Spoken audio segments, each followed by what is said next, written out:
हम बचपन से देखते आ रहे हैं कि घर में जब भी कोई धार्मिक अनुष्ठान होता है तब हमें सबसे पहले जल से 3 बार आचमन करने को कहा जाता है, क्योंकि आचमन कर्म कांड की सबसे जरूरी विधि मानी जाती है।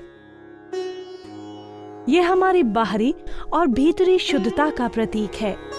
आचमनी का अर्थ एक छोटा तांबे का लोटा और तांबे की चम्मच है। छोटे से तांबे के लोटे में जल भरकर उसमें तुलसी डालकर हमेशा पूजा स्थल पर रखा जाता है। ये जल आचमन का जल कहलाता है। जब हम हाथ में जल लेकर उसका आचमन करते हैं तो हमारे मुंह से गले की ओर जाता है। ये पानी इतना थोड़ा होता है कि सीधे आंतों तक नहीं पहुंचता, हमारे हृदय के पास स्थित ज्ञान चक्र तक ही पहुंच पाता है और फिर इसकी गति धीमी पड़ जाती है।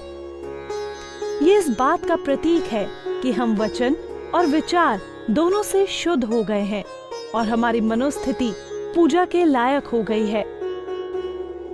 प्रत्येक कर्म के आरंभ में आचमन करने से मन, शरीर एवं कर्म को प्रसन्नता प्राप्त होती है। जल से ही आचमन इसलिए किया जाता है क्योंकि जल ही पृथ्वी पर सबसे पवित्र पदार्थ माना गया है। जल कभी अशुद्ध नहीं माना जाता। जल प्रथम पूज्य भी है। जल के अभाव में मिट्टी का स्पर्श या दाहिने कान का स्पर्श करके भी आचमन किया जा सकता है। आचमन करके अनुष्ठान प्रारंभ करने से छींक, डकार और जम्भाई आदि नहीं होती है। आचमन हाथ के ब्रह्म तीर्थ यानी अंगूठे के नीचे, प्रजापत्य तीर्थ यानी उंगली के नीचे और देव तीर्थ कनिष्ठा यानी उंगलियों के अग्र भाग से करना चाहिए, परंतु पितृ तीर्थ से आचमन कभी नहीं करना चाहिए। पितृ तीर्थ से पितरों को तर्पण दिया जाता है। तर्जनी और अंगूठे के मध्य भाग को पितृ तीर्थ कहते हैं।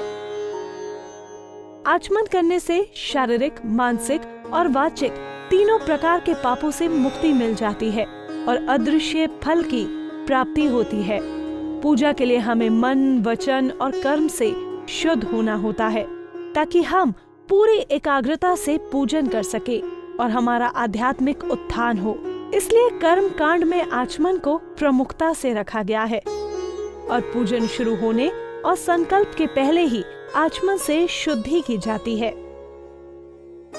आपको हमारी ये वीडियो कैसी लगी कमेंट बॉक्स में हमें जरूर बताएं और संस्कृति टीवी को सब्सक्राइब करना ना भूलें।